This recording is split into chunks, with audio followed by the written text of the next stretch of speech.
Hey, I'd like to welcome everyone back to the NK Autos channel. Today we'll be doing a little bit of a walk around on my 2010 Grand Sport C6 Corvette. It is a 6-speed manual car with a dry sump and the LS3. Now the reason I went with the Grand Sport over the Z06 is just having to do with getting the LS3 over the LS7. I know that's a little bit of an unpopular opinion, but I do plan on putting a centrifugal on this LS3. I just didn't want to have to worry about that valve drop headache on the LS7. Now, a few things that I've done to this car so far.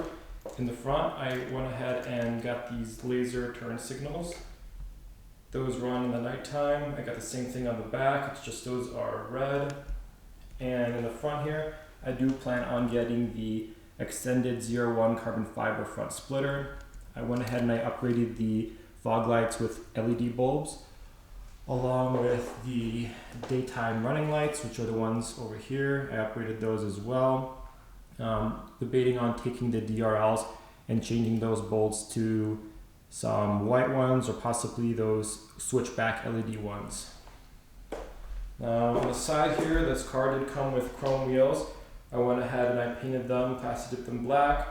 I am planning on getting some different wheels, maybe some welds in the future, but just currently, I went ahead and I plastic dipped them. I think it looks pretty sharp.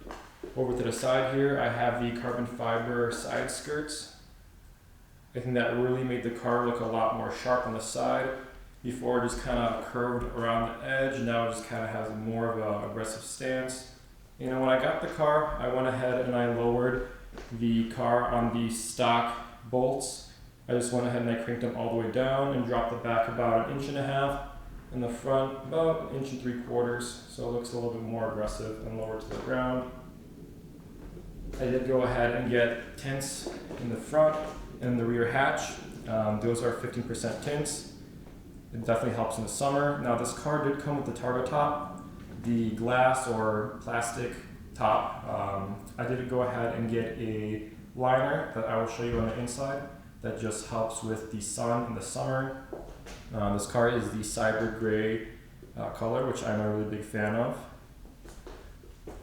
And then here towards the rear, you can see those are those rear turn signals, or those side markers per se. Those are red, the laser style like I have in the front. And then over here, it is the extended 01 rear splitter. I did go ahead and get some infinity tail lights, which is a little bit hard to see here. Those look pretty sharp in the nighttime. And I also went ahead and I got the LED reverse lights and LED rear license plate lights. So for the outside, that's pretty much it for now. Now going on towards the engine bay on the inside of the car. We'll go on the inside first. As you can see, this is the black on gray two-tone interior. And I got the MGW short throw shifter, which is great. And I also went ahead and I upgraded the steering wheel to a carbon fiber steering wheel. So far on the interior, that's about it. I just wanted to keep it nice and simple. And then just for the lighting interior as well, I did go with the LED interior package. So I bought that little kit and put all the LED lights. So I got the glove box, I got the mirror lights as well as the footwell lights along with the hatch lights. So it's just the interior, very clean. It is a low mileage car. And then I will open the hatch. The thing I love about this C6 is that the back is actually pretty big. You fit a lot of stuff back here. We've gone on some trips and we just packed a bunch of stuff in the back, and there's a surprisingly good amount of room. The battery's back there. And yeah, for the back, nothing too special. Just got those LED lights in here, the big hatch. And then we're gonna pop the hood.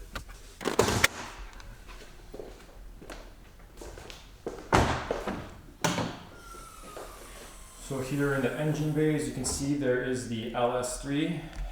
What you can't really see is that I put in a BTR Stage 3 cam along with the supporting mods with the dual springs, push rods, and the trunnions. Still running on the stock intake just because I am planning on going with the centrifugal in the future and I don't want to have to drop the money right now. It is tuned, and I also got the 2-inch speed engineering headers. I wrapped those, and it also has the Speed Inc. 3-inch off-roading X-pipe all the way back to the NPPs. So that's the cool thing about this, is that when I start the car in the morning and I don't want to make too much noise, I just have a switch that I wire underneath the dash. I pop that switch, close the valves, and the car is pretty quiet. Not as quiet as stock, obviously, with the cam and the catless headers, but it sounds pretty good. And then if I want to open it up, the car sounds great on the highway or driving around town. So I'm gonna quickly turn the car on for you guys. It is currently 10 degrees here, and the car hasn't been turned on in about 3 weeks, so it's definitely gonna give us a nice idle video. So let me mount up the camera, and then I'll turn the car on for you guys.